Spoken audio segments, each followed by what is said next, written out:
I had just retired when my daughter-in-law called. "I'm going to leave my 3 kids with you. After all, you don't do anything anymore, so you can watch them while I travel." I smiled and ended the call.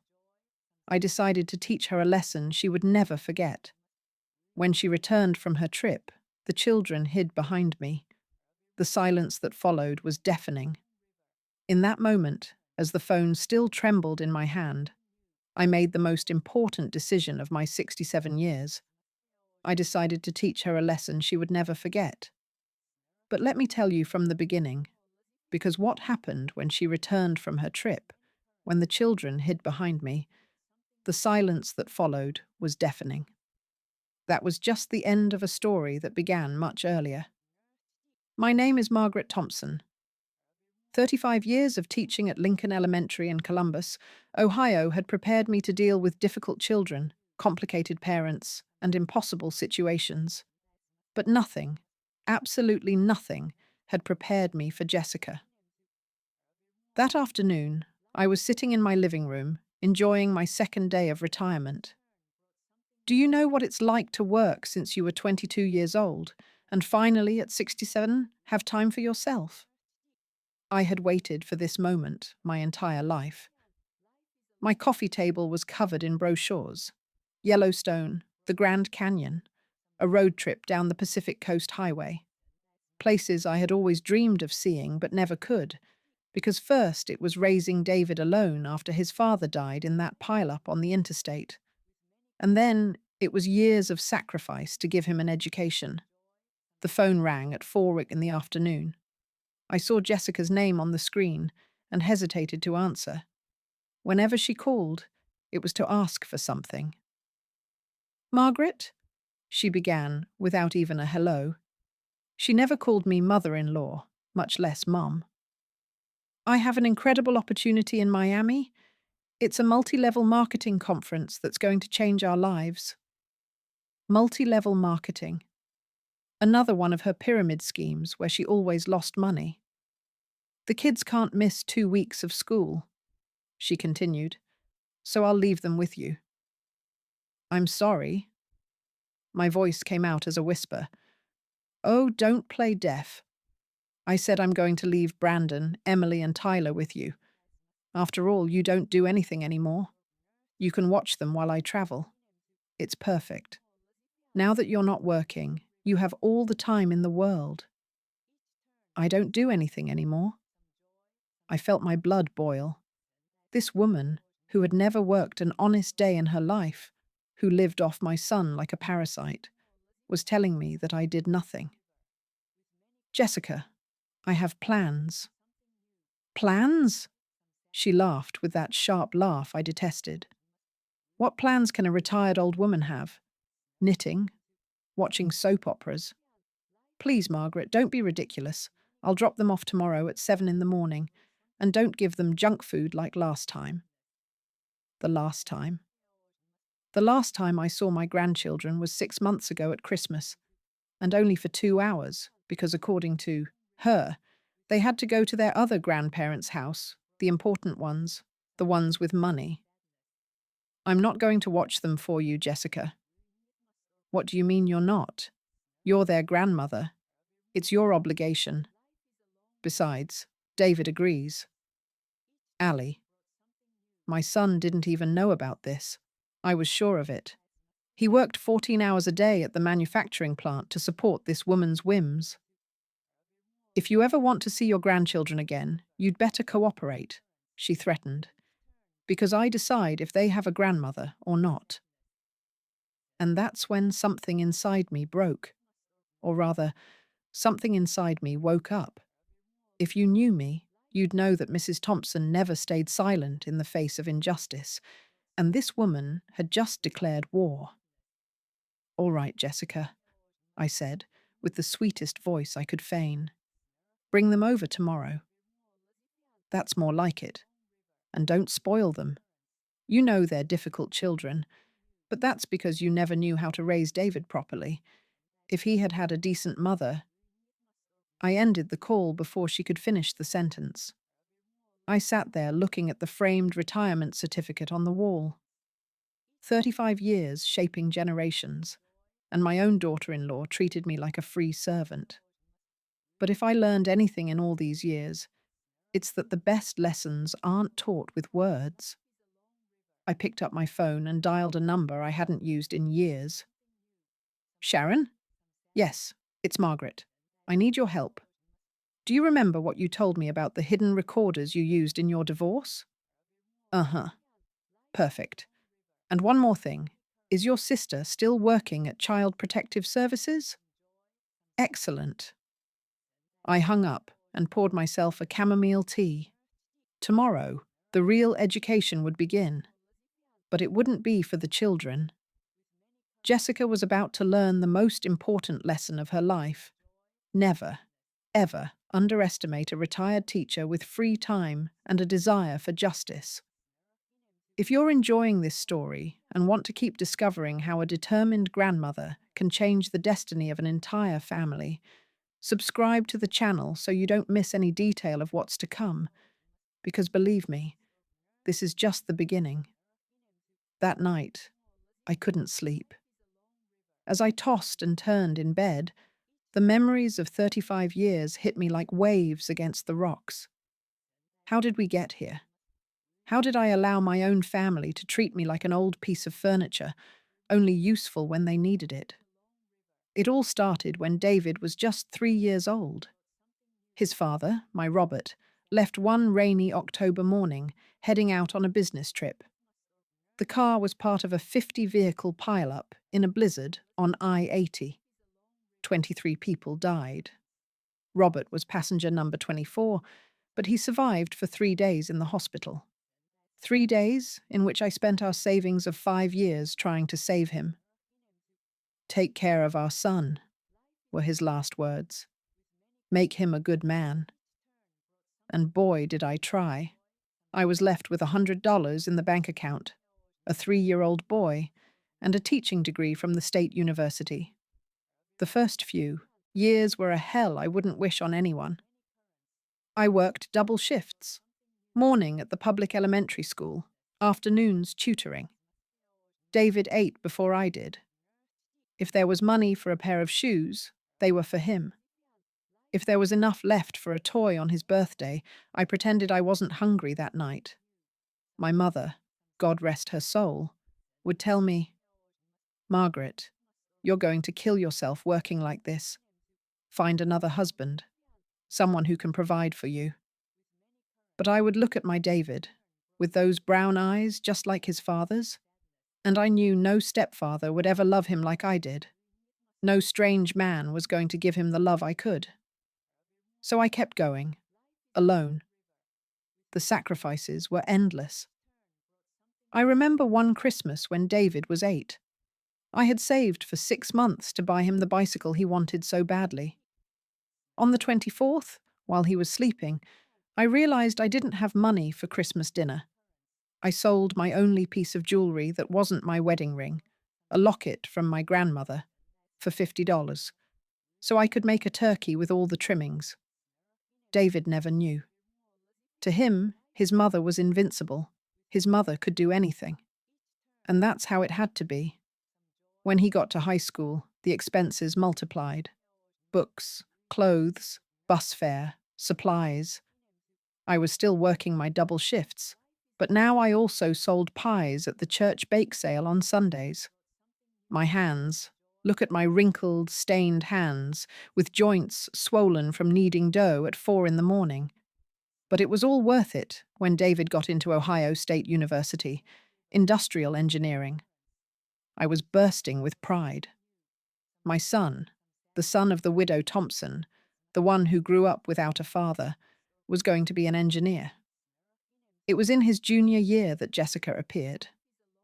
"Mum, I want you to meet someone special," he told me one Sunday after church. There she was, in her pastel pink dress, her perfect smile, her shiny black hair falling in waves over her shoulders. She looked like a porcelain doll. She hugged me with a warmth that completely disarmed me. "Oh, Mrs. Thompson, David has told me so much about you. I admire you so much." raising such a wonderful son all by yourself. You're my hero. How could I not fall into her trap? I, who had spent 20 years without a sincere hug that wasn't from my son, suddenly had this pretty young girl calling me a hero. The first few years were good, I won't lie. Jessica would come to the house, help me cook, tell me about her humble family from a small town in West Virginia. Her father was a coal miner, her mother a waitress. That's why I understand you so much, Mrs. Thompson. You and I know what it's like to struggle. Lies. It was all lies. But I was so happy to see David in love that I didn't want to see the signs. They got married when David graduated. I paid for half the wedding with my retirement savings. It's an investment in my son's happiness, I justified to myself. Jessica cried with emotion, or so I thought then. Now I know she was crying because she expected a more lavish wedding. The change was gradual, like poison administered in small doses. First came the subtle comments. "Oh, Margaret, what a shame David didn't have a father figure. You can see it in his lack of ambition. If you had saved better, David could have gone to a private university. No offense, but your pies are very simple. I make them with more ingredients, more gourmet." Each comment was a small stab, but I endured them. For David. Always for David. When Brandon, my first grandson, was born, I thought things would get better. I rushed to the hospital with the blanket I had knitted for 9 months. Jessica looked at it and set it aside. "Thanks, but we already have everything from Nordstrom. This, well, we can donate it." Nordstrom? While I was still buying my clothes at Goodwill to save for my son's future, she was shopping at Nordstrom with David's salary. Then came Emily and Tyler. With each grandchild, I drifted further away. Jessica had 1,000 excuses. The children needed a routine. I would spoil them. My house wasn't safe for children. My parenting ideas were old-fashioned. "You just don't understand, Margaret," she told me once.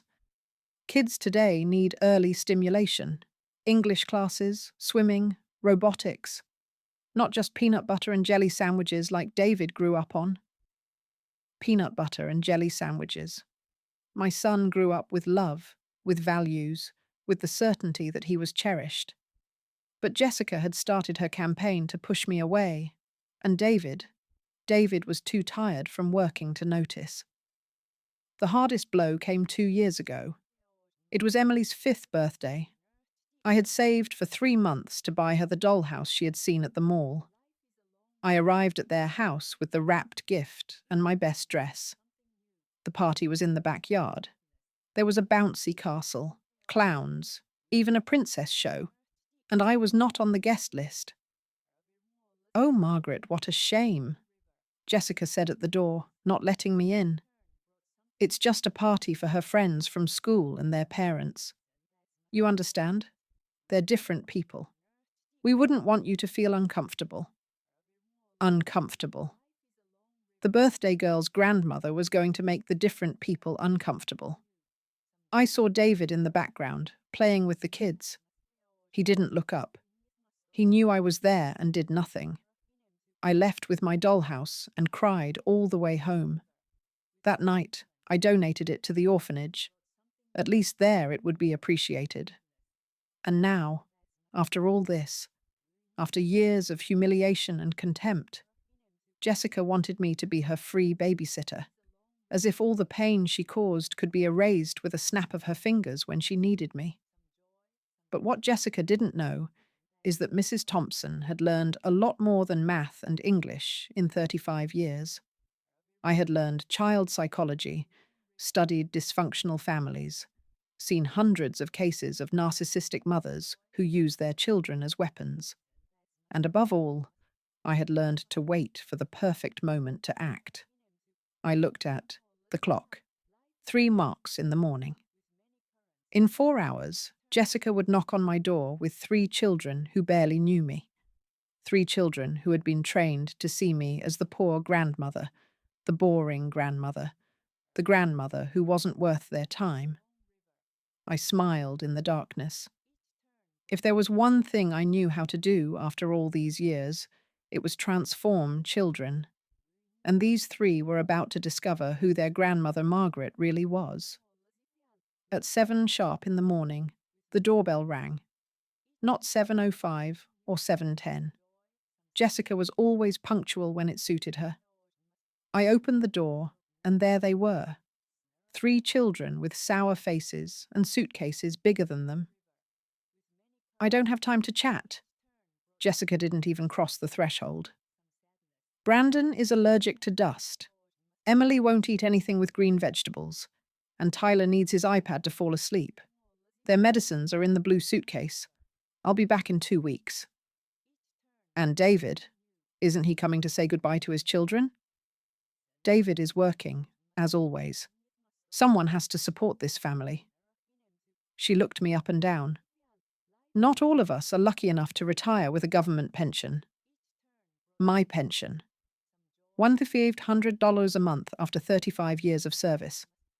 Jessica spent more than that on her nails and eyelash extensions. The children entered, dragging their feet. Brandon, 12 years old, with his phone glued to his face.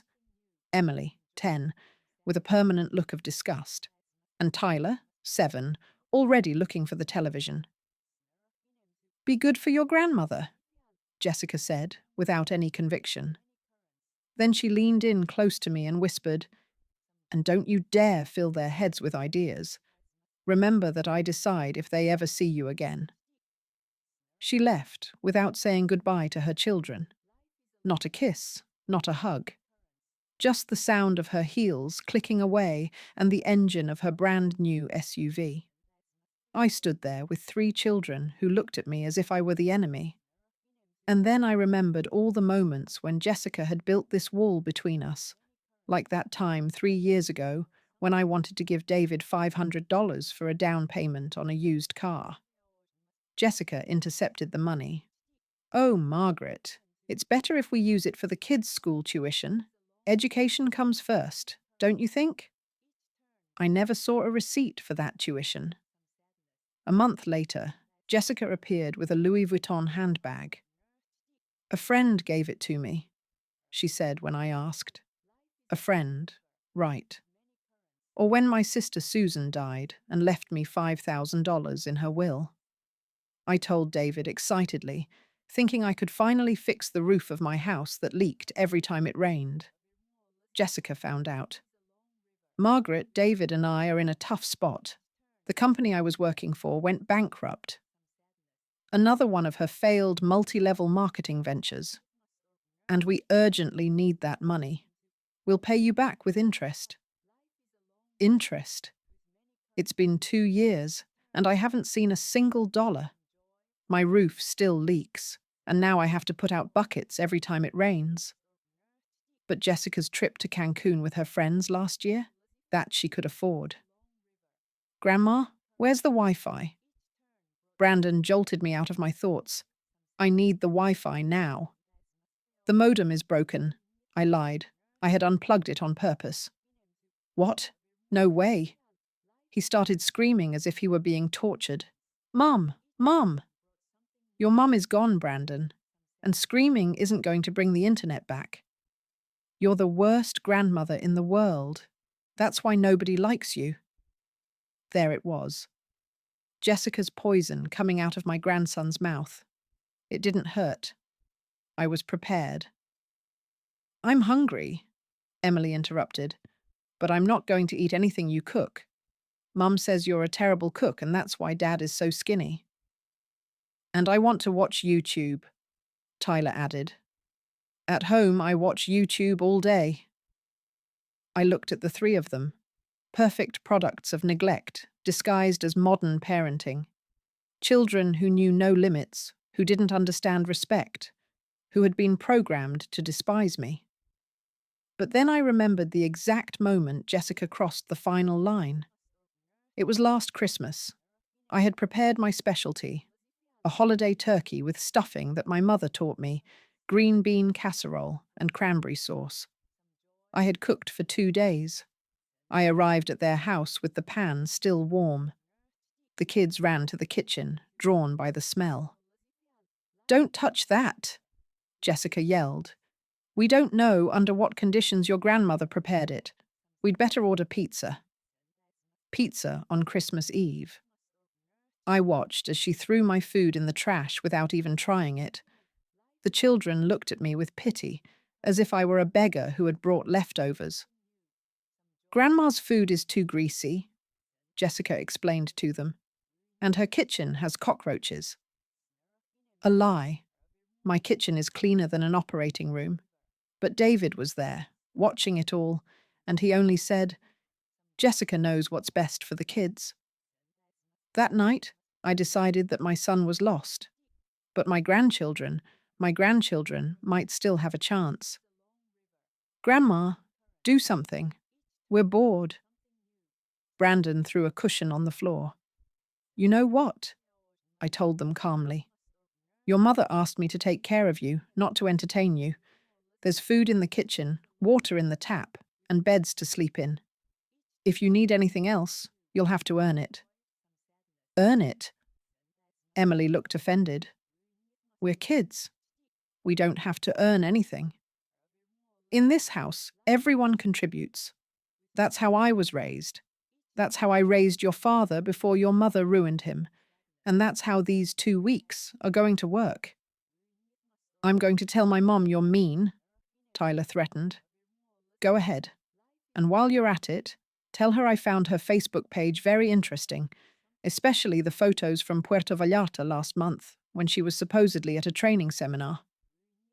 The children fell silent. They didn't understand what I was talking about, but they sensed that their grandmother was not the same person anymore. That first night was hell. Brandon kicked his bedroom door. Emily cried for hours, demanding her special food. Tyler wet the bed on purpose. They wanted to break me, just like their mother had tried to break me for years. But that's when I made the discovery that would change everything. At 2:00 in the morning, I heard sobs from Emily's room. These weren't tantrums. They were real tears. I entered silently and found her hugging a crumpled photo. "What do you have there, my girl?" She startled and hid the photo under her pillow. "Nothing. Go away." But I had seen enough. It was a picture of me with her when she was a baby, one of the few times I was allowed to hold her before Jessica began her campaign of alienation. "Do you miss your mum?" I asked, sitting on the edge of the bed. "No," she answered quickly, too quickly. "Mom always leaves. She's used to it. I mean, I'm used to it." There it was, the first crack in the armor. Jessica hadn't just abandoned me. She had abandoned her own children, using money and gifts as a substitute for love. "Emily, how often does your mom go on trips?" "I don't know. Once a month, sometimes more. She always says it's for work, but, nothing. I'm not supposed to talk about it. Mom says family problems stay in the family." Family problems stay in the family.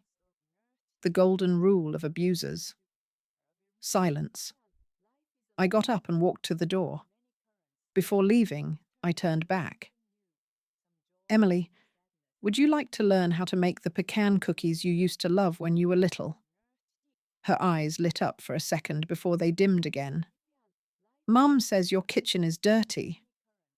"Your mum says a lot of things. Why don't you find out for yourself tomorrow?" I closed the door, leaving Emily with her thoughts. The first seed had been planted. What I didn't know then was that Brandon's phone, the one he couldn't use without Wi-Fi, held messages that would reveal Jessica's darkest secret. Messages that would explain why she had really gone to Miami. And when I discovered them, I understood that I wasn't just saving my grandchildren. I was saving my entire family from a woman who was far more dangerous than I had ever imagined. The second day dawned differently. I already had my plan in motion. At 6 in the morning, before the children woke up, Sharon arrived with a shoebox. "Here's everything you asked for," she whispered, handing me the package. 3 recorders the size of a button, a camera that looks like a smoke detector, and this. She pulled out a manila envelope. "The credit reports you requested. Margaret, your daughter-in-law has debts of $30,000, all in David's name." My heart sank. My poor son had no idea. "And your sister from Child Protective Services?" "She's coming tomorrow at 3 as a casual routine visit. But Margaret, you need concrete evidence if you want to do something legal." Evidence. That was exactly what I was going to get. When the children woke up, breakfast was on the table. Pancakes shaped like animals, fruit cut into stars, chocolate milk. Not the horrible food their mother had told them I made. Brandon was the first to come, down, still in his wrinkled pajamas. He stopped short when he saw the table. "What's this?" "Breakfast. Eat before it gets cold." He sat down suspiciously, took a bite, and for the first time I saw something resembling a smile, but he immediately composed himself. "It's okay. I've had better." Emily and Tyler came down, drawn by the smell. Tyler launched himself directly at the pancakes. "They're delicious, Grandma." "Shut up, stupid." Emily elbowed him. "We're not supposed to—" She trailed off. "You're not supposed to what, Emily?" "Nothing." After breakfast, I laid out my rules. If you want Wi-Fi, television, or any privileges, you have to earn them. Brandon, your job is to wash the dishes. Emily, make the beds. Tyler, pick up the toys. "That's child labor," Brandon shouted. "No, my boy. Child labor is what I see on your mother's phone." I took out my phone and showed a screenshot of Jessica's Facebook page. "Look, here's your mom in Miami on the beach with a man who is not your father." The 3 children gathered to see. In the photo, Jessica was in a bikini, hugging a man who was definitely not David. The hashtag read, "New life. Finally free."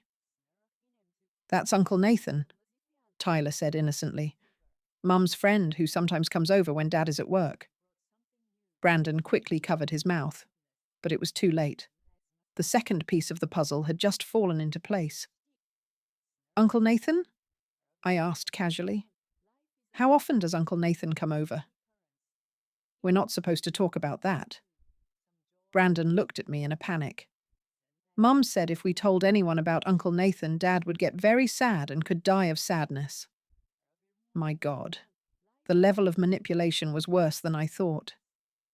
"Kids, your dad isn't going to die of sadness. Adults don't work like that. But I need you to tell me the truth about everything. It's important." "Why?" Emily crossed her arms. "Why do you want to know?" "Because I love you, and when you love someone, you protect them. And right now, you need protection." It was Tyler who broke first. The youngest, the most innocent, the one who wasn't completely contaminated yet. "Grandma, why does Mom say you're mean if you make such yummy pancakes?" "I don't know, sweetheart. What else does your mom say about me?" "She says you're poor and embarrassing. That's why we can't visit you. She says your house smells bad and that you're a bitter old woman who ruined Dad's life." Every word was a stab, but I kept my composure. I discreetly installed the first recorder under the dining room table. "And what do you think? Your house smells like cinnamon and coffee," Emily said in a low voice. "It smells like home." That afternoon, while the kids were doing their assigned chores, protesting but doing them, I checked Brandon's phone. I had forgotten that kids these days save everything to the cloud. With a little patience, I accessed his Google account. What I found chilled my blood. WhatsApp conversations between Jessica and this Nathan. They weren't just lovers. They were planning something much worse. "I have almost everything ready. Jessica wrote.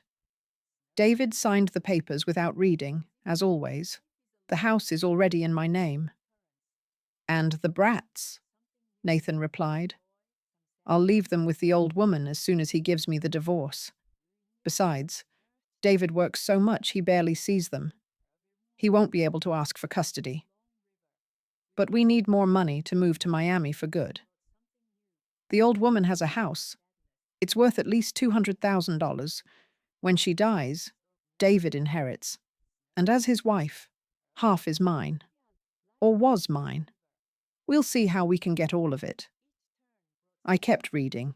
Jessica had taken out 3 credit cards in David's name. She had sold the car that was in his name and told him it had been stolen. She had even tried to take out a loan using my house as collateral, but needed my signature. That's why the monthly trips. They weren't for work. They were to meet Nathan in different cities. They had been to Cancun, Puerto Vallarta, Playa del Carmen. All paid for with the money David was killing himself to earn. I took pictures of everything. Every message, every photo, every piece of evidence. My friend Sharon was right. I needed to document everything. That night, during dinner, I decided to test the children. What would you like to do tomorrow? Go home, Brandon answered automatically. To which house? Your dad's house or Uncle Nathan's house? Emily's fork clattered onto her plate. I don't know what you're talking about. Emily, sweetheart, I know it's hard, but I need you to tell me the truth. Does Uncle Nathan live with you? No. Well, sometimes. When Dad travels for work, he stays to take care of us. In the guest room. Tyler let out a nervous giggle. No, Grandma. He sleeps in Mum and Dad's room, and he doesn't let us in. And they make weird noises. Brandon stood up from the table, furious. Shut up, Tyler. Mum said not to say anything. And what else did your mum tell you not to say? It was then that Emily broke. The tears started falling like a waterfall. That Dad is boring. That Uncle Nathan is more fun. That soon we're going to have a new house with a pool. That we're not going to be poor like Dad anymore. That we're not going to end up like you, Grandma, living in an old ugly house. I hugged her. For the first time in years, my granddaughter allowed me to hug her.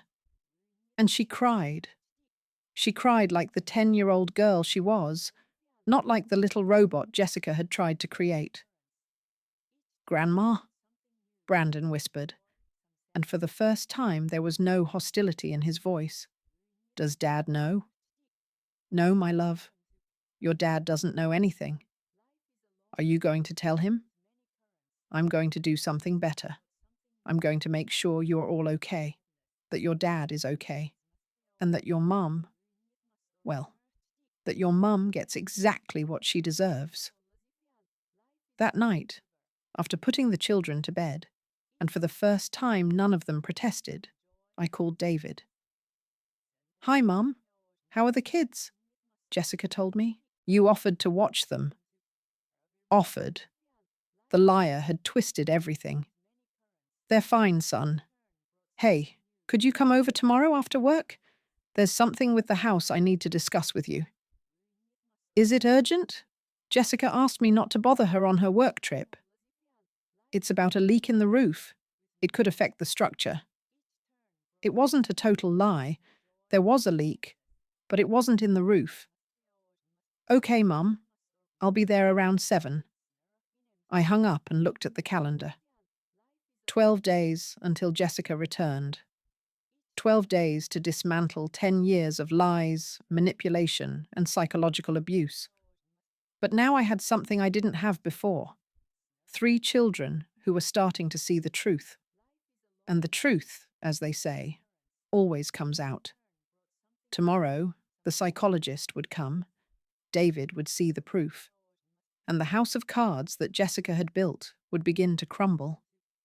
The war was just beginning, but for the first time in years, I had all the weapons to win it. The third day began with an explosion, literally. Tyler had found the fireworks I kept for the 4th of July and decided to light one inside the house at 5 in the morning. "Grandma, the house is on fire!" Emily screamed. I ran with the fire extinguisher that, thank God, I always keep in the kitchen. The firework had scorched the dining room curtain and filled the whole place with smoke. Tyler was standing in the middle of the chaos, laughing. "It's fun, like on YouTube." "Fun? You could have burned the house down, Tyler." "So what? It's an ugly house anyway. Mum said that when you die, she's going to sell it and buy us a better one." There it was. The pure venom of Jessica coming from the mouth of my 7-year-old grandson. But this time it didn't hurt me. It gave me fuel. "You know what, Tyler? You're right. It's an old house. Do you know why? Because in this house I raised your father by myself after your grandfather died. In this house I sewed school clothes until 3 hots in the morning to pay for his education. In this ugly kitchen I prepared 1,000 lunches with love so your dad would never go to school on an empty stomach. And if your mother thinks she's going to get this house, she is very mistaken, because yesterday I changed my will. I'm leaving everything to a foundation for orphan children, children who would actually appreciate having a roof over their heads." "You can't do that," shouted Brandon, who had run downstairs. "That house is our inheritance." "Inheritance? You, who never visit me, who despise me, who treat me like a servant, want an inheritance. Mum says it's our right." I took out my phone and played the recording I had made the day before of their conversation at dinner. Their own voices filled the room. "Dad is boring. Uncle Nathan is more fun. We're not going to be poor like Dad anymore." The three of them stood there, petrified. "You recorded our conversation." Emily was pale. "I recorded everything, my girl. Every word, every confession. Because when your mother comes back and tries to turn everything against me, I'm going to have proof." It was then that Brandon exploded, and it wasn't pretty. "You're a meddling old hag. That's why Dad never visits you. That's why Mum hates you. You're a bitter woman who can't stand to see anyone happy." He started throwing things. The vase my mother gave me, the picture frames on the shelf, my retirement diploma, all while screaming obscenities that no 12-year-old boy should know. "I hate you. I hate you. I wish you were dead." Emily joined the chaos. She went to the kitchen and started throwing plates on the floor. "If you don't give us Wi-Fi right now, we're going to destroy your whole house." Tyler, not wanting to be left out, grabbed my photo albums and started tearing the pages. Photos of my wedding, of David as a baby, of my parents who are no longer here. Pieces of my history flying through the air like macabre confetti. I stood in the middle of the hurricane, calm, observing. The hidden camera that Sharon had installed was recording everything. After 20 minutes of destruction, the three of them were exhausted, panting amidst the rubble of my living room. "Are you finished?" I asked calmly. They looked at each other, confused by my lack of reaction. "Now you're going to clean everything up, every broken piece, every destroyed photo. And while you do it, you're going to think about this. Your mother left you here because she doesn't love you. If she loved you, she wouldn't have gone to Miami with Uncle Nathan. If she loved you, she wouldn't use you as weapons against your father. If she loved you, she wouldn't teach you to hate the only person who truly cares about you." "You don't care about us!" Brandon shouted. "Oh no. Who do you think convinced your father not to sell the house when he lost his job 3 years ago? Who lent him money to pay your tuition when Jessica spent the money on her trips? Who has been saving money for your college education since you were born?" I pulled out 3 savings passbooks from the drawer, one in each of their names. Brandon. $4,500. Emily, $3,800. Tyler, $2,500.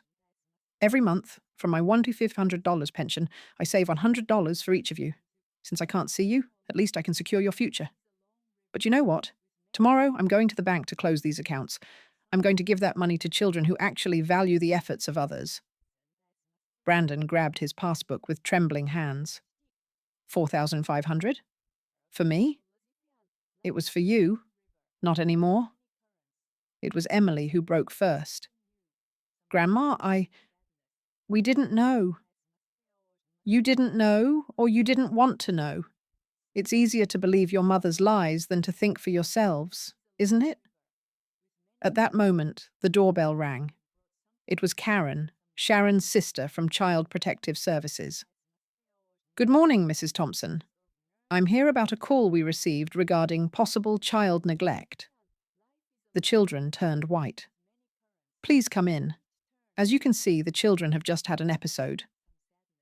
Karen observed the destruction, took out her camera, and started taking pictures. Did the children do this? Mum says it's their way of expressing themselves, Tyler murmured. Your mother encourages them to destroy other people's property? Mum says Grandma is old, and it doesn't matter what she thinks, Emily replied. Karen took notes. And where is your mother now? In Miami on a work trip, Brandon said automatically. Work? I took out my phone and showed Jessica's Facebook page, a new photo, her and Nathan toasting on a yacht. Lots of work, as you can see. Karen reviewed the photos, the conversations I had printed, the bank statements with the debts. Her expression grew more and more serious. Children, I need to speak with each of you separately. While Karen interviewed the children, I picked up the pieces of my broken photos.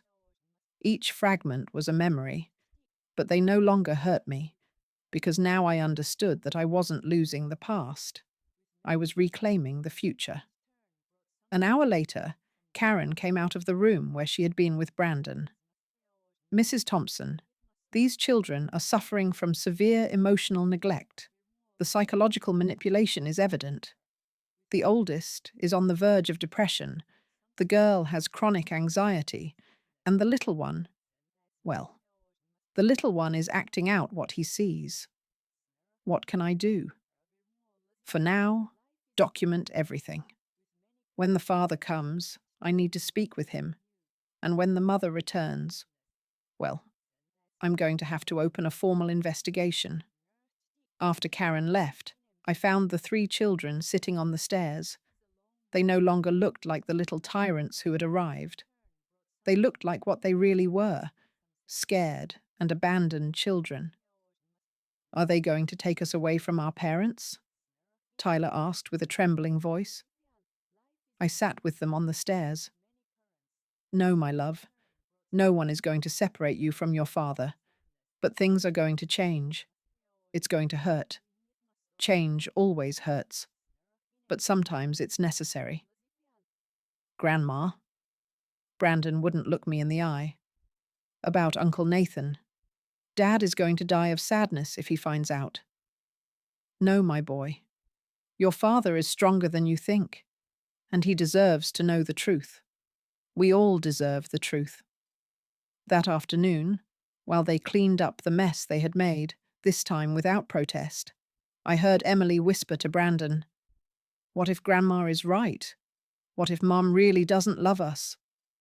"Shut up," Brandon replied, but his voice no longer had conviction. "Mum? Mum has to love us. She's our mum." But even he was doubting now.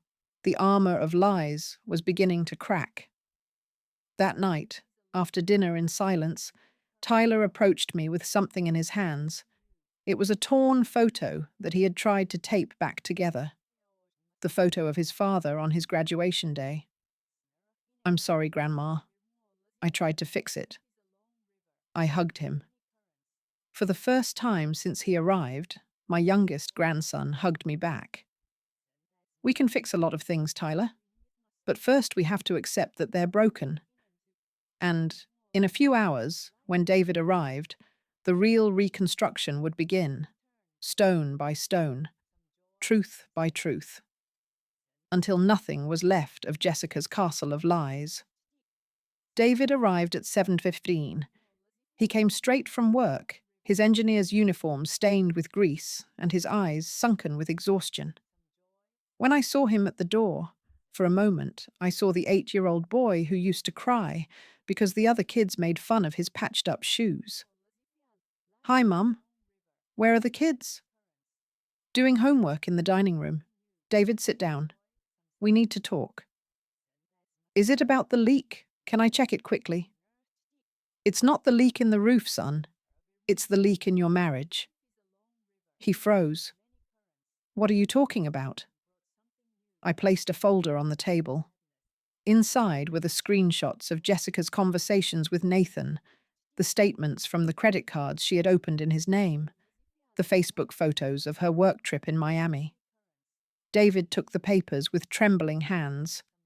With each page he turned, his face lost more color. This has to be a mistake. Jessica is at a sales conference." "David, my love, Jessica is in Miami with her lover. The children know. They've known for months." "The children?" His voice broke. "The Uncle Nathan who comes to take care of them when you travel. The one who sleeps in your bed. The one your children have had to endure in silence because their mother threatened them that you would die of sadness if you found out." I saw the exact moment my son broke. He didn't cry.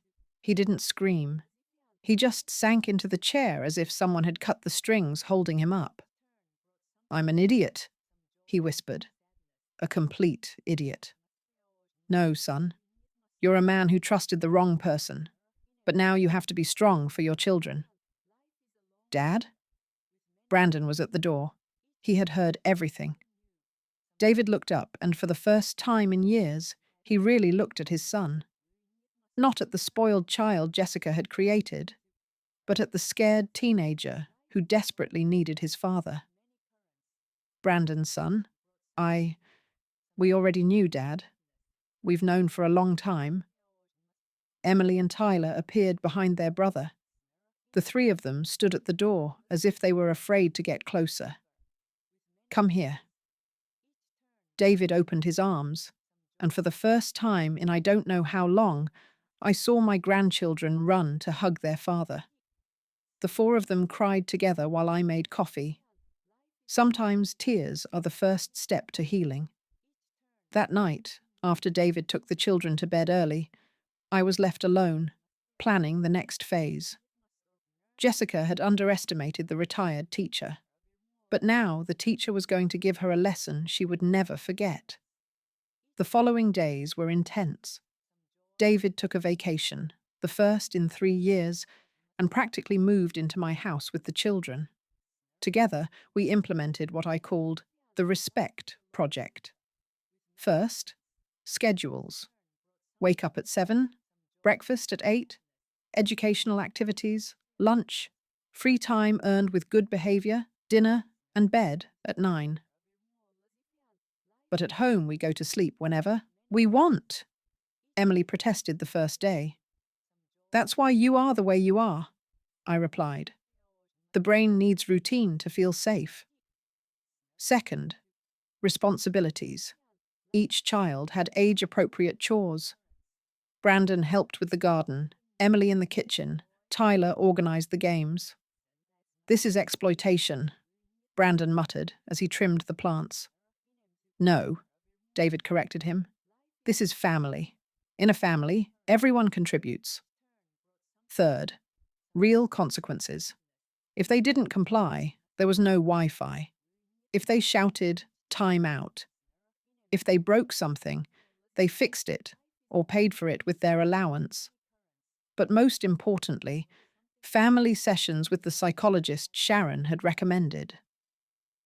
Dr. Harrison came to the house 3 times a week. "These children have been used as pawns in a sick game," she told me after the 3rd session. The mother has conditioned them to reject any authority other than her own. But paradoxically, she herself is absent. It's a classic case of parental alienation combined with emotional neglect. Can it be reversed? With time, patience, and a lot of love. But yes, it can. And little by little, it started to work.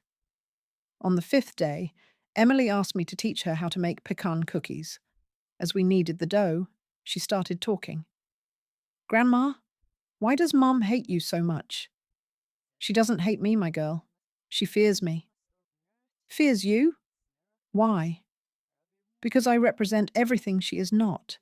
I worked my whole life, built something with my hands, raised a son with values. She wants everything easy, fast, without effort. And when someone like me exists, it reminds her that she chose the wrong path." "Is Mum a bad person?" I considered my answer. "Your mum is lost. She made wrong decisions, and now she's so deep in her lies that she doesn't know how to get out. But that doesn't justify the harm she has done to you." On the 7th day, Brandon approached me while I was sewing Tyler's shirt. "Grandma, can I ask you something?" "Of course, my boy." "Why did you never defend yourself all these years? When Mum spoke badly of you, why did you never say anything?" "Because I thought keeping the peace was more important than being right. It was a mistake. Sometimes silence isn't peace. It's complicity with abuse." "Do you regret it?" "You regret not acting sooner. But I don't regret acting now." On the 8th day, something extraordinary happened. Tyler, my youngest grandson, the most damaged by the neglect, brought me a drawing. It was our family. David, the 3 children, and me in the center. Jessica was not in it. "And your mom?" I asked gently. "Mom is on a trip," he replied. "She's always on a trip. But you're always here." That night, David and I had a conversation we should have had years ago. "Mom, I'm so sorry. I failed you as a son." "No, David. I failed you as a mother. I should have taught you to recognize the signs. I should have protected you better." "How did I not see what was happening?" "Because love blinds us, son. And because manipulators are experts at making us doubt our own perception." "What am I going to do when she comes back?" "That's what we're preparing for. I have a plan." And I did have a plan. With Sharon's help, I had contacted a lawyer specializing in divorces with parental alienation. With Karen from Child Protective Services, we had a complete file. With Dr. Harrison, we had psychological evaluations of the children. On the 9th day, the children did something that left me speechless. They organized a dinner for their dad and me. They cooked, with supervision, set the table, and even made a centerpiece with flowers from the garden. "It's to say thank you," Brandon explained, with no trace of the hostile boy who had arrived. "Thank you for not giving up on us." During dinner, David took out his phone. "Jessica sent me a message. She says she'll be here in 5 days and hopes the kids are ready." "Ready for what?" Emily asked. David looked at me. It was time to tell them. "Kids, when your mother comes back, things are going to change a lot. Dad is going to file for divorce." I expected tears, protest, drama. Instead, Tyler asked, "Are we still going to be able to come to Grandma's?" "You're going to live with me," David said. "And you'll see your grandma every day if you want." "And Mom?" Brandon tried to sound indifferent, but I saw the pain in his eyes. "Your mum will have to make decisions. But no matter what happens, you are going to be okay. I promise you." That night, as I tucked Tyler in, he told me, "Grandma, you know what? I don't miss the iPad anymore." It was a small miracle, but big changes always start with small miracles. There were 5 days left until Jessica's return. 5 days to finish preparing everything.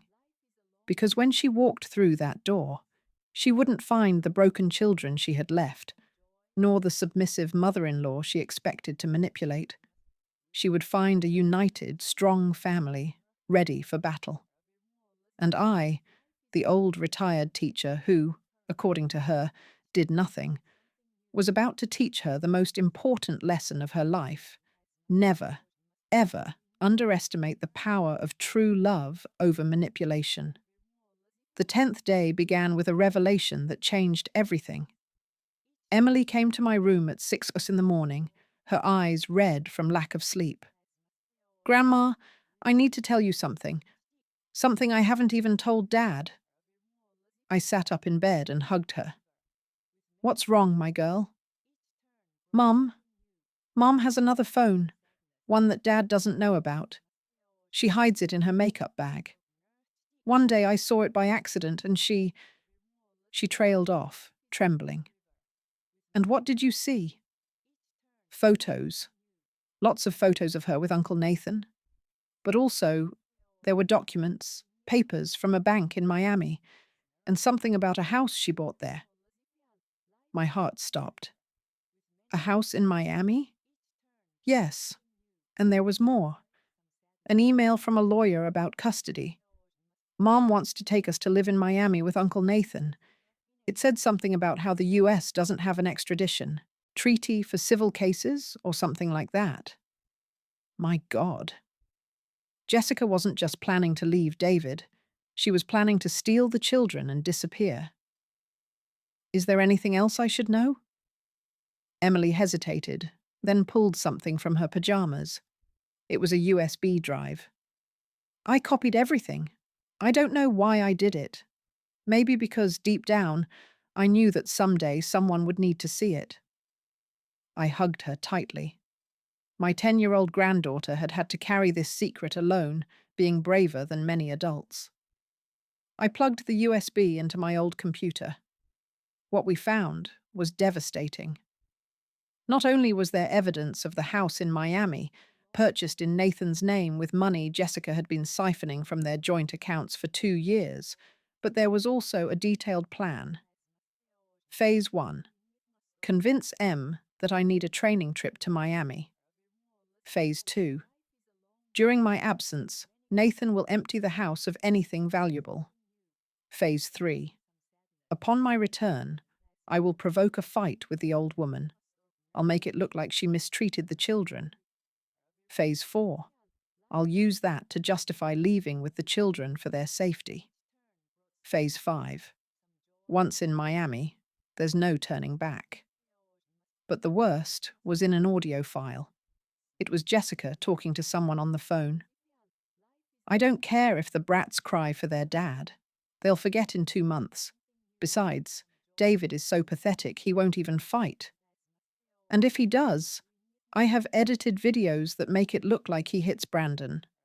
Technology works miracles, my friend." Emily was crying. Was Mum going to say that Dad hit us? "Your mum was willing to do anything to get her way, but Dad has never laid a hand on us. Never." "I know, my love. That's why I've been recording everything since you arrived, to protect you and your dad." Just then, Brandon walked in. "What are you guys talking about?" Emily told him everything. I saw the fury grow in my eldest grandson's eyes. "I'm going to kill her. I'm going to—" "No, Brandon. You're not going to do anything violent. That's exactly what she wants. A bad reaction to use against you. We're going to be smarter than her." "How?" "With the truth, and with the law on our side." I immediately called the lawyer I had contacted. When I explained the situation, he told me to come immediately with David.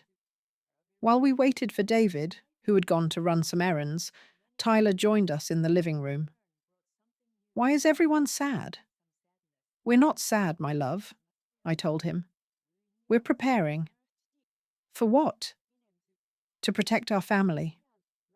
Tyler thought for a moment. Then he said something that broke my heart. "Grandma, I know Mum doesn't love me, Once I heard her tell Uncle Nathan that I was a mistake, that if it weren't for me, she would already be free. 7 years old. My 7-year-old grandson had heard his own mother call him a mistake.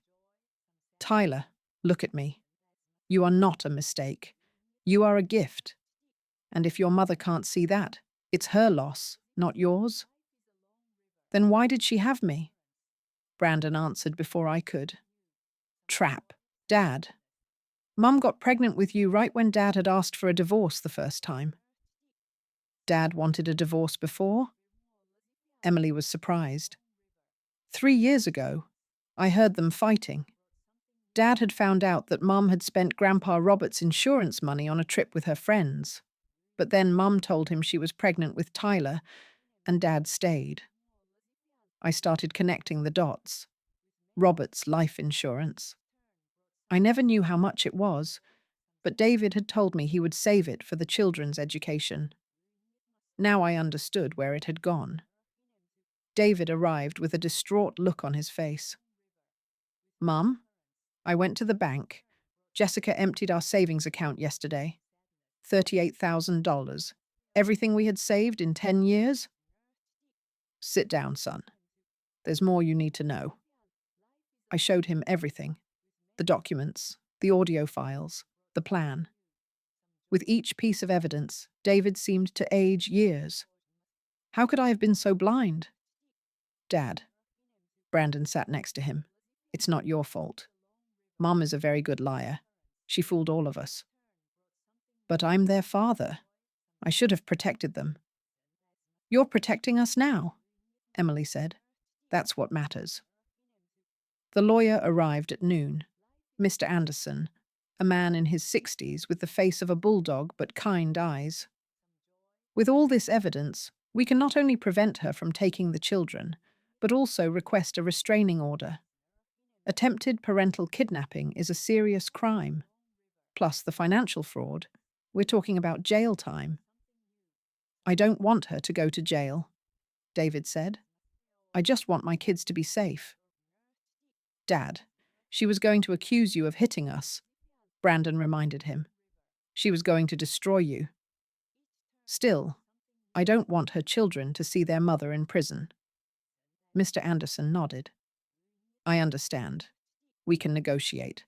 She gives up custody, returns the money, and there are no criminal charges. But we need to act fast. What if she suspects something? She arrives in 4 days, I said. Perfect. Enough time to prepare everything. After the lawyer left, we all sat in the living room, my little living room that had seen so much history. Kids, David began, I want you to know that no matter what happens with your mum, I will always be here. And so will your grandma. Is Mum going to go to jail? Tyler asked. We don't know, but she's going to have to face the consequences of her actions. Are we going to see her again? Emily tried to sound indifferent, but it was her mother after all. That will depend on her, and on what the judge decides is best for you.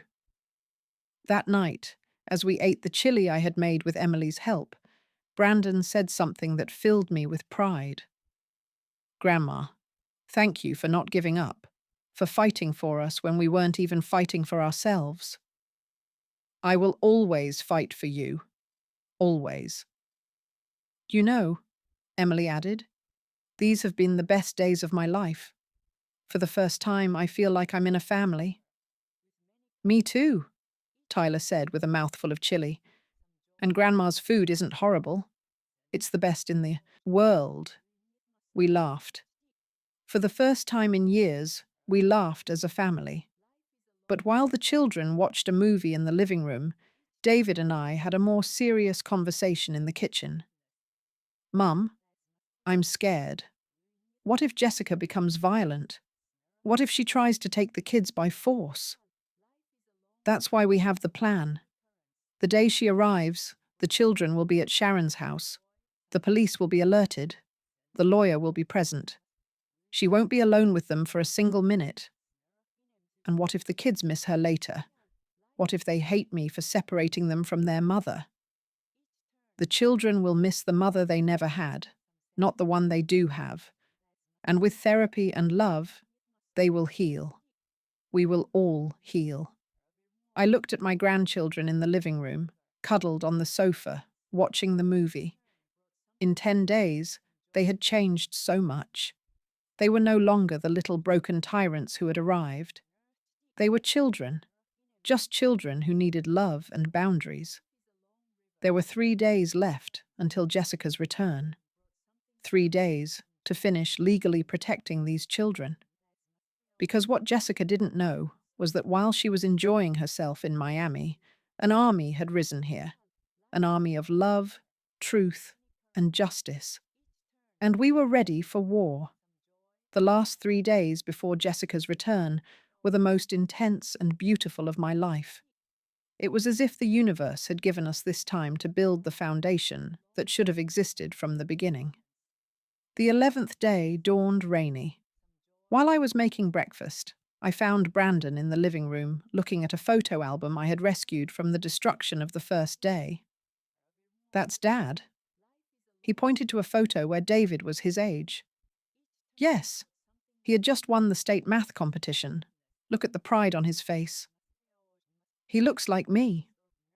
"No, my boy. You look like him. And not just physically. You have his intelligence, his nobility. You had just buried it under pain." Brandon turned the page. There I was, 35 years old, with my first group of students. "You looked happy, Grandma." I was happy. Teaching was my passion, like cooking, like loving you all. "Why did you let Mum push you away from us?" I sat next to him. "Out of cowardice. I thought that if I didn't make waves, one day she would change. But abusers don't change with submission. They get stronger." "Grandma, do you think I'm like Mum? Sometimes I feel so much rage inside." "Rage doesn't make you bad, Brandon. What you do with it is what defines who you are. Your mother uses her rage to harm. You can use it to protect, to build, to change what is wrong." That morning, we did something special. I taught them how to make my mother's chili. 32 ingredients, 4 hours of preparation. A ritual I had waited years to share with them. "Why is it so complicated?" Emily asked as we ground the spices. "The best things in life require time, patience, and love. There are no shortcuts for what is truly worthwhile." Tyler was in charge of toasting the spices. His little face of concentration was pure poetry. "It smells like Christmas," he said. "It smells like tradition," I corrected. "Like history. My great-grandmother, your great-great-grandmother made this chili. She survived the Great Depression, 2 world wars, and now it lives on in us." "Are we history?" Tyler seemed amazed by the idea. "We are living history, my love. Each of us carries the stories of those who came before." While we cooked, David worked at the dining room table with the lawyer, signing documents, preparing the legal strategy. From time to time, he would look at us with a sad smile. "Dad seems different," Emily observed. "Your dad is waking up from a very long dream," I explained. "It hurts to wake up, but it's necessary." That afternoon, Dr. Harrison came for a special family session. "I want each of you to write a letter to Jessica. Not to send it, but to get out what you're carrying inside." Brandon wrote 3 pages of fury. Emily, 1 page of questions. Tyler drew his mother as a monster with suitcases instead of hands. David wrote only 1 line. "I forgive you, but I will not allow you to cause any more harm." I wrote, "I failed as a mother-in-law by not stopping you sooner. I will not fail as a grandmother now." The doctor said, "I want you to burn them. Let go of the pain." In the backyard, under the light rain, we burned the letters in a clay pot. As the paper turned to ash, Tyler asked, "Are we free now?" "Now we begin to be free." the doctor replied. The 12th day was for practical preparation. Sharon came with her sister Karen from CPS. The day Jessica arrives, the children will be at my house, Sharon explained. It's better they don't witness the initial confrontation. But I want to see Mom's face when she realizes we know everything, Brandon protested. No, my love, I intervened. Revenge is not our goal. Protection is. Karen reviewed all the documents. With this, we can request emergency custody for David. Jessica won't be able to get near the children without judicial supervision.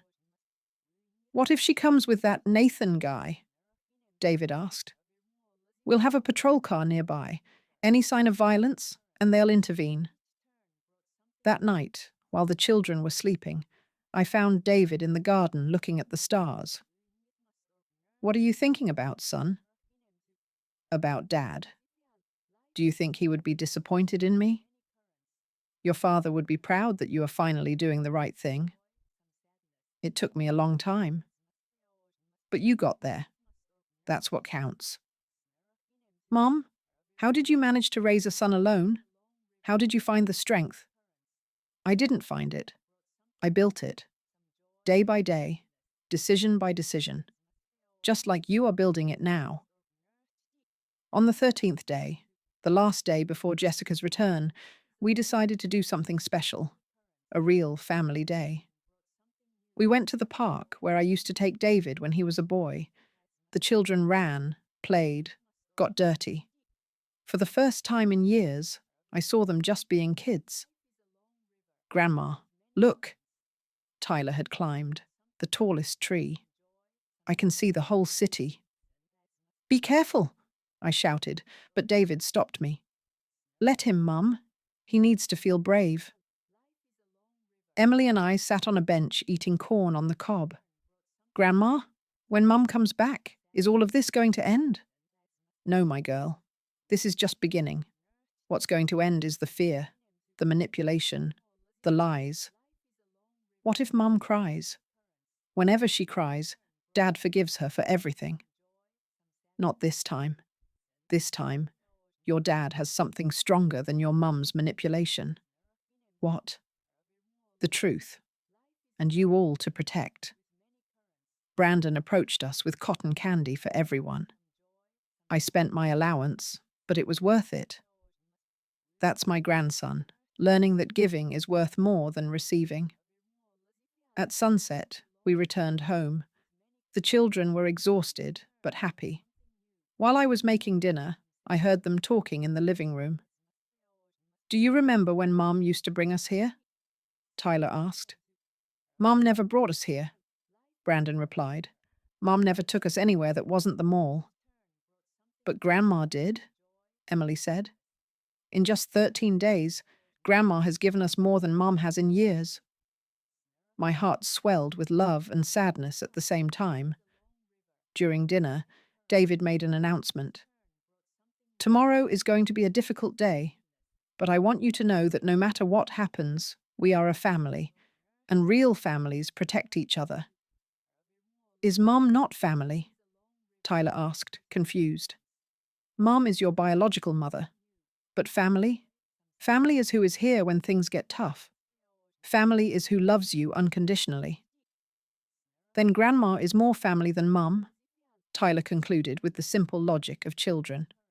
That night, as I tucked them in, each one said something I will cherish in my heart forever. Brandon. Grandma, thank you for not giving up on me, even though I was horrible to you. Emily. Grandma, I want to be like you when I grow up, strong and brave. Tyler. Grandma, can I call you Mama Margaret? I already have a mum, but I need a real mum. I couldn't hold back the tears. You can call me whatever you want, my loves. I will always be your grandma who loves you. David and I stayed in the kitchen late, going over the plan for the next day. At 10 in the morning, I take the kids to Sharon's house. At 11 the lawyer comes. At 11:30, the patrol car will be on the corner. Jessica said she arrives at noon. and we will be ready. Before sleeping, I looked at the photos of these 13 days I had taken with my old phone. The transformation was impressive. From 3 broken and hostile children to 3 children healing, laughing, being a family. Tomorrow, Jessica would return expecting to find her submissive mother-in-law and her emotionally abandoned children. Instead, she would find the consequences of her actions. She would find that true love is always stronger than manipulation. She would find that the family she had despised had become an impenetrable wall protecting the children she had used as weapons. And I, the old retired teacher, was ready to teach the final lesson, the most important one, the definitive one. It was 11:58 in the morning. David and I were sitting in the living room with Mr. Anderson beside us. The documents were on the coffee table like soldiers ready for battle. My phone showed a message from Sharon. "The kids are fine, playing in the yard. They don't suspect a thing." At 12:03, we heard the engine of Jessica's SUV. My heart was beating so hard, I was sure David could hear it. "Calm down, Mom," he said, taking my hand. "She has no power over us anymore." The door opened without a knock. Classic Jessica, walking in as if she owned the place. She was tan, wearing a new dress that probably cost more than my monthly pension, and dragging a Louis Vuitton suitcase. "Ugh, it's so hot," she exclaimed, without even looking at us. "David, what are you doing here? You should be at work. Where are the kids?" "I hope you haven't spoiled them, Margaret. It's hard enough for me to—" She stopped when she saw the lawyer. "Who is this?" "Jessica." David stood up.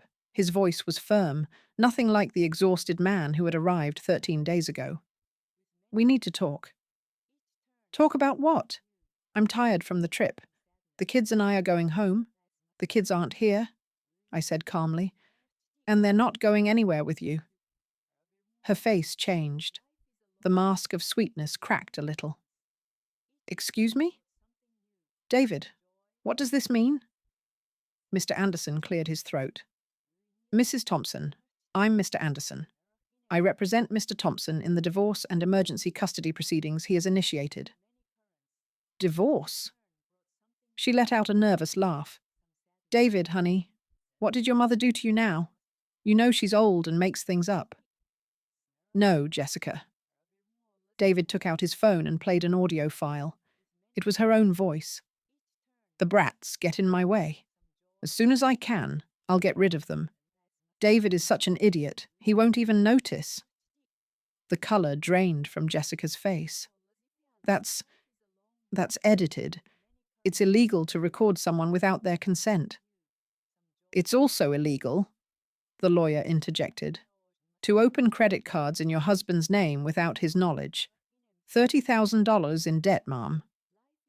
"I don't know what you're talking about." David placed the bank statements on the table.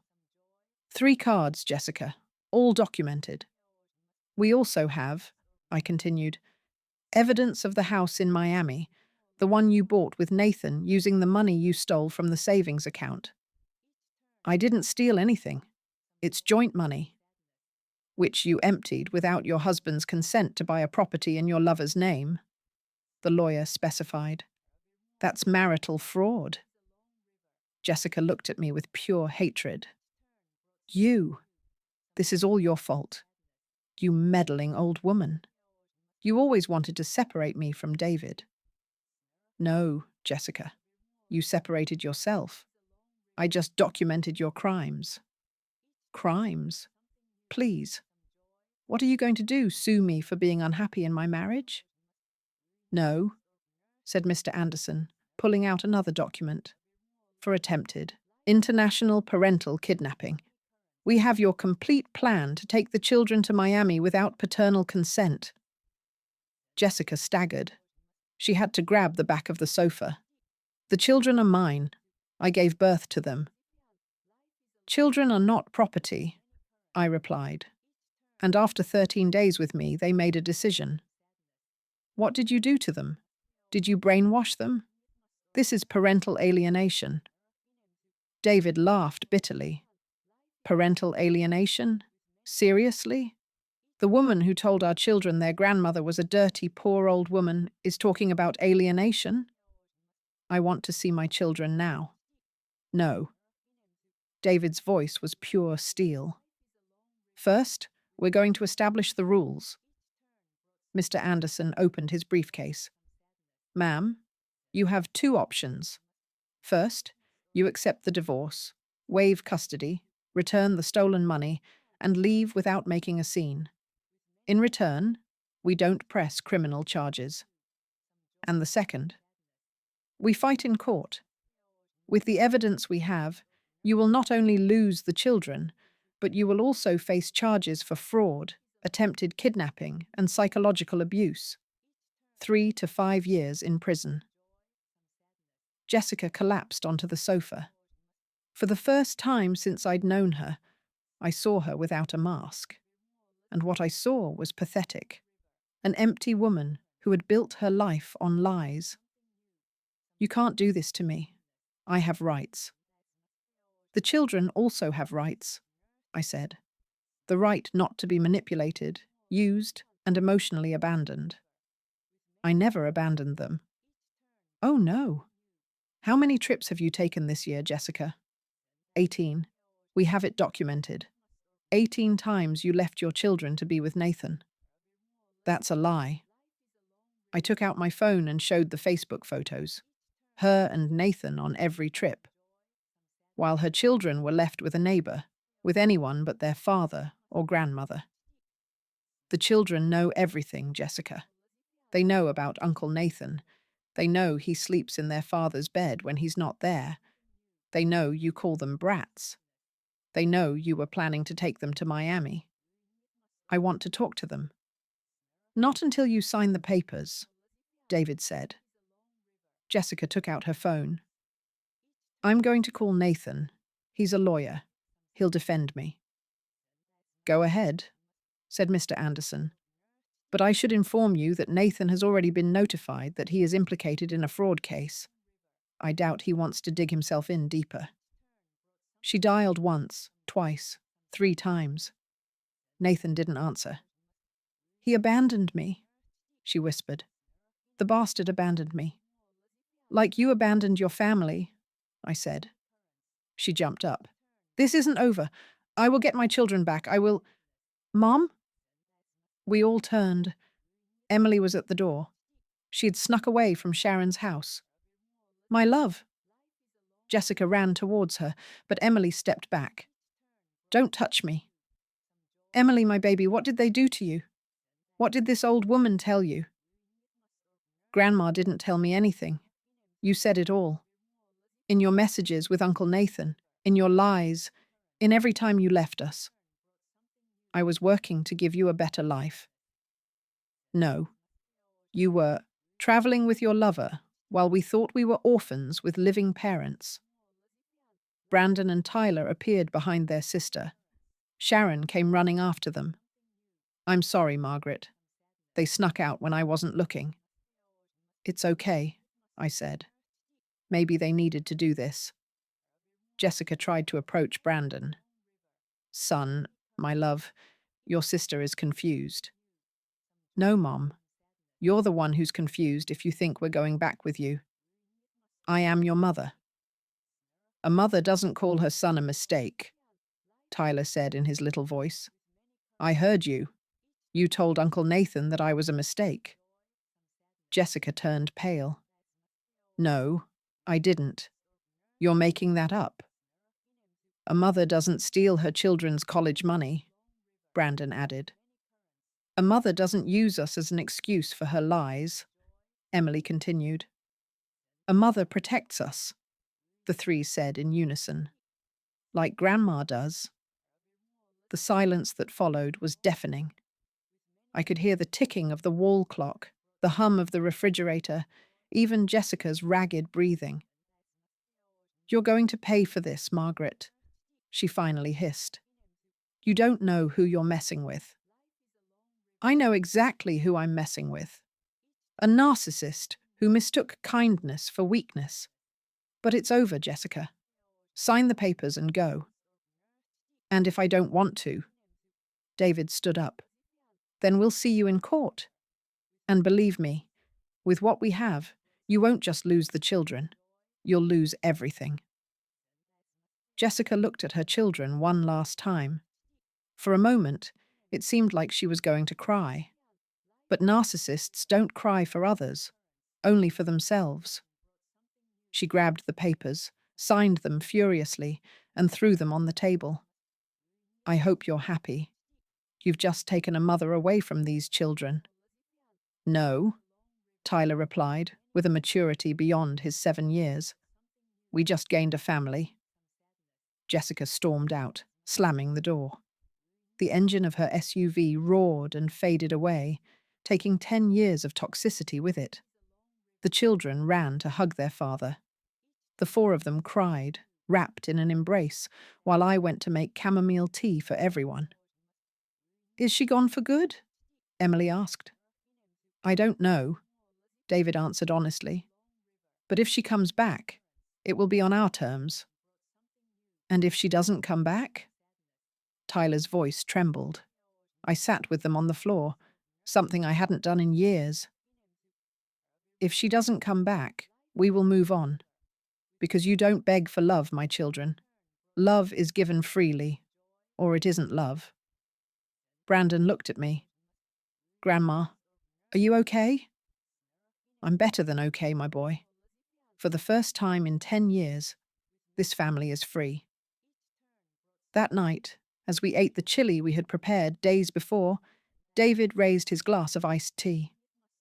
To Mum, to the woman who saved us all. To Grandma, the children shouted. But I raised my glass for something else. To the truth. Because in the end, the truth always wins. And as I looked at my family, my real family, gathered around my humble table, I knew that all the pain had been worth it. The teacher had taught her last, and most important lesson, it's never too late to stand up for what you love. 3 weeks had passed since Jessica slammed the door. 3 weeks of peace that were shattered one Thursday afternoon when she showed up unannounced. But this time, she wasn't alone. I was in the garden with the children, teaching them how to plant tomatoes, when we heard voices at the entrance. I demand to see my children. I have a court order. David had gone to work. We were alone. But I was no longer the same helpless woman from before. Kids, go inside the house, now. But Grandma, Brandon began. Now. They obeyed. From the window, 3 scared little faces watched. At the entrance stood Jessica, a man I assumed was Nathan, and a woman with a folder. Mrs. Thompson, the woman introduced herself. I'm from Social Services. We received a report of child abuse and neglect against you. Of course. Jessica's counterattack. Perfect. I reply calmly. Come in. Check whatever you like. Jessica smiled maliciously. I also reported that my husband is an alcoholic and violent, and that you cover for him. Nathan added, we have witnesses who will confirm everything. Witnesses? I laughed. How much did you pay them? The social worker, a young woman named Rebecca, seemed uncomfortable. Ma'am, I need to speak with the children alone. Of course. But first, can I show you something? I took out my phone and played a video. It was from day 3, when the children destroyed my living room. It clearly showed me remaining calm while they acted violently. This is what Jessica calls abuse, not responding to violence with violence. Rebecca watched intently. The children did that? Ask them, and ask them why they did it. That doesn't prove anything, Jessica shouted. This old woman has them threatened. At that moment, David arrived. He had left work early. Behind him were Mr. Anderson and, to my surprise, Karen from Child Protective Services. Rebecca, Karen greeted her colleague. What are you doing here? We received a report. Yes, we were notified. That's why I came. This family has been under my supervision for 3 weeks. I have a complete file. Karen pulled out a thick folder. Psychological evaluations of the children, therapy reports, evidence of emotional neglect by the mother, attempted international kidnapping. That's false. Jessica was losing control. We also have this. David took out his phone. Recordings of Jessica admitting the reports are false. He pressed play. It was a conversation between Jessica and Nathan from that very morning, recorded because Nathan, trying to save himself, had started recording everything. It doesn't matter if it's true or not, Jessica's voice said. I just need CPS to believe me, to get the brats back. With them in my possession, David will give me whatever I want. Nathan turned pale. You told me you didn't know I was recording. You imbecile. Jessica slapped him across the face. Rebecca, the social worker, was speechless. Mrs. Thompson, this is very serious. Filing false reports is a crime. I want to talk to my children. Talk to them, I said. But from here. Kids, you can come out. The three of them came out, holding hands. They stood 10 feet from their mother. Tell this woman the truth, Jessica ordered. Tell her how your grandmother abuses you. Grandma taught us how to cook, Tyler said. Grandma listens to us, Emily added. Grandma loves us, Brandon concluded. You just use us. She brainwashed you. It's parental alienation. Karen intervened. Mrs. Thompson, in my 20 years of experience, I have never seen such a clear case of projection. You accuse others of exactly what you do. I have something else to show, I said. I went into the house and came out with a box. These are all the cards, drawings, and letters the children have made for me over the years that you threw in the trash. I rescued them from the can when I came to visit. Look at the dates. Rebecca reviewed the contents. There were dozens of discarded expressions of childhood love. For my grandma that I can't see, she read from a letter from Emily from 2 years ago. I miss you, but Mum says you're busy. There's also this. David pulled out an envelope. The results from the private investigator I hired. Jessica has been living a double life, not just with Nathan. She has profiles on 3 dating apps, all active. Nathan exploded. What? You told me I was the only one? Shut up, you idiot. Jessica was cornered. Rebecca closed her folder. I've seen enough. Not only is there no evidence of abuse by Mrs. Margaret Thompson or Mr. Thompson, but there is clear evidence of manipulation and false reports by Mrs. Jessica Thompson. Furthermore, Karen added, I am going to recommend that the mother's visits be supervised and that the children continue therapy. You can't do this. Yes, we can, said Mr. Anderson. And there's more. Mrs. Thompson, you are being sued for fraud. The banks have already been notified of the fraudulent credit cards. Jessica looked at me with a hatred that could melt steel. This is all your fault. No, Jessica, I only brought to light what you did in the darkness. It was then that Nathan spoke. I'm leaving, Jessica. You lose. I'm not going down with you. You can't leave me. You promised we would be together. You promised you were rich, that the house in Miami was yours. It was all a lie. Nathan left, leaving Jessica alone in the yard. For the first time, I saw her as she truly was, an empty woman who had gambled everything on lies and lost. You have 5 minutes to leave, David said, or I'm calling the police. Jessica approached the children one last time. Someday, you will understand what you did to me, and you will regret it. No, Brandon replied with surprising maturity. Someday, maybe you will understand what you did to us, and I hope you regret it. Jessica left. This time she didn't slam the door. She left defeated, empty, alone. That night, as we ate dinner, Emily asked, "Do you think Mum will ever change?" "I don't know, my love," David replied. "But that's not our problem anymore." "Do you hate her?" Tyler asked. I thought carefully before answering. "I don't hate her. I pity her. Imagine living your whole life without being able to truly love, without knowing real happiness. That is her prison, one she built herself. 6 months later, it was Saturday morning, and my house was filled with laughter. Not just from my grandchildren, but from 6 other children from the neighborhood. My living room, the same one that was once destroyed in a fit of rage, was now a small art workshop. "Grandma Margaret, look at my painting." A little 5-year-old girl showed me her work, a smiling sun over a house. After the scandal with Jessica, the story got out in the neighborhood. But instead of negative gossip, I received support.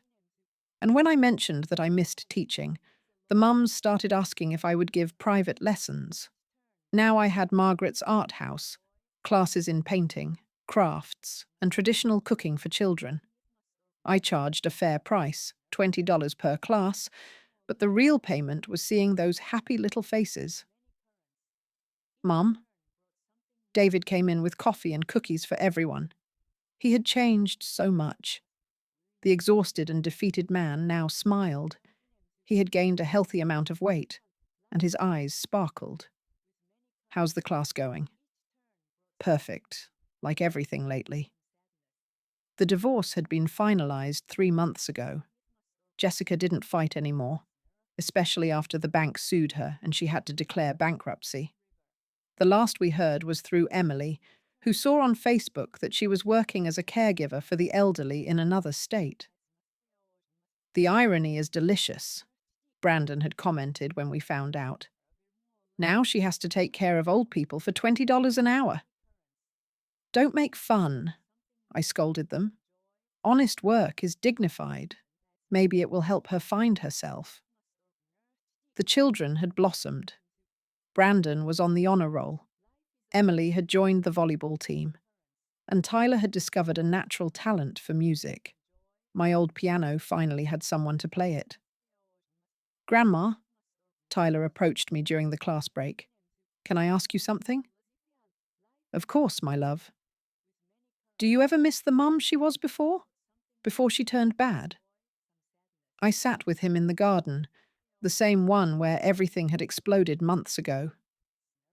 "Tyler, your mum didn't turn bad. She always had that seed inside her.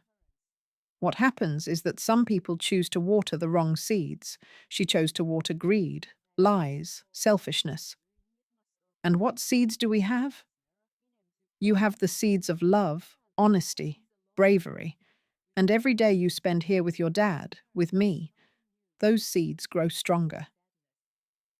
That afternoon, after all the children had gone home, my family stayed for the Saturday dinner that was now a tradition. David cooked. He had discovered he had a talent.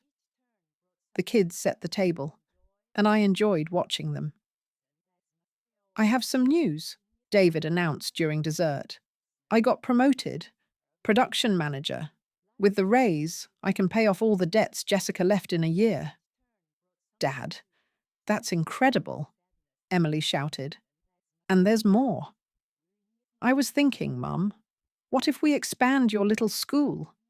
We could build a proper classroom in the backyard." "David, that's not necessary." "Yes, it is. You saved my life, Mum. Mine and my children's. It's the least I can do." Brandon stood up. "I have something to say too.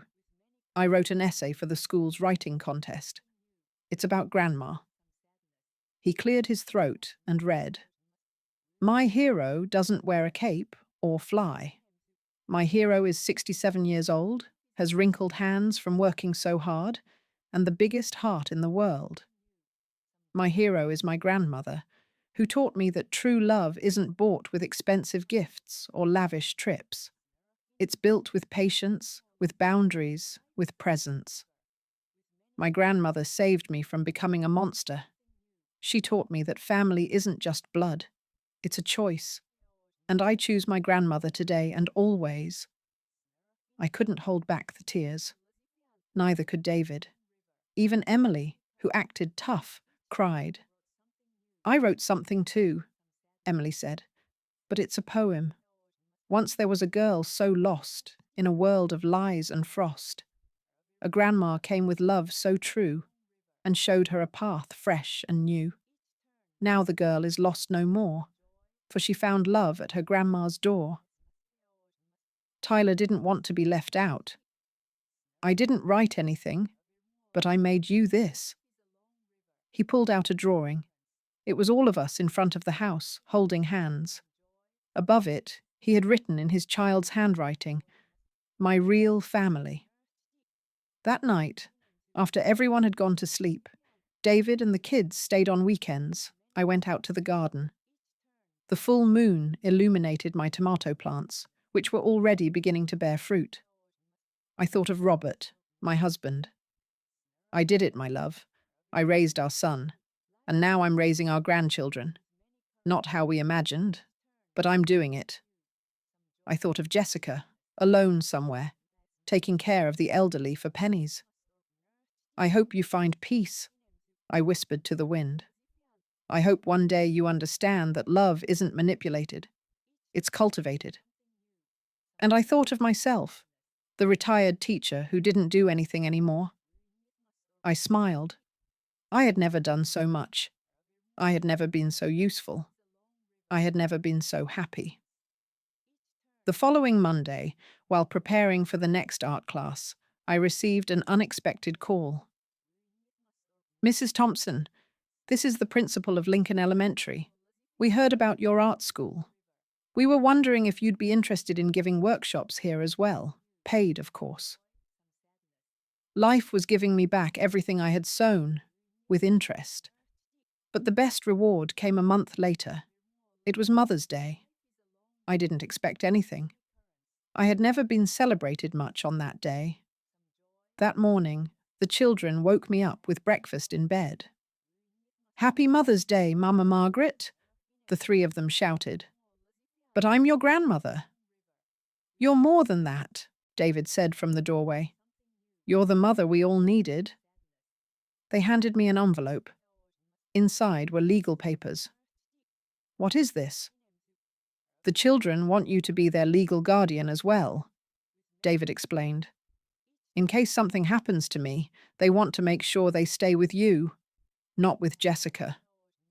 "It was our idea," Brandon clarified with pride. I cried. I cried like I hadn't cried since Robert died.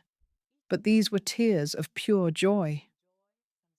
As we all ate breakfast together on my bed, which nearly broke from the weight, Tyler asked, "Grandma, are you happy?" I looked around. My son, recovered. My grandchildren, healing. My house full of life and purpose. I'm more than happy, my love. I am whole. And it was true. Because in the end, it wasn't Jessica who lost. It was us who won. We won freedom. We won peace. We won true love. The teacher had taught her final lesson, but the learning would continue forever. Because that's what family is. A classroom where we never stop learning how to love. If this story touched your heart, if it reminded you that it's never too late to stand up for what you love, if it inspired you to set healthy boundaries, share it. Leave a comment telling us where you're reading from. Sometimes the grandmothers who seem to do nothing are the ones holding the whole world together. And remember, respect isn't begged for, it's earned. And when someone doesn't offer it, it's time to demand it. Subscribe for more real-life stories where true love always finds a way to win.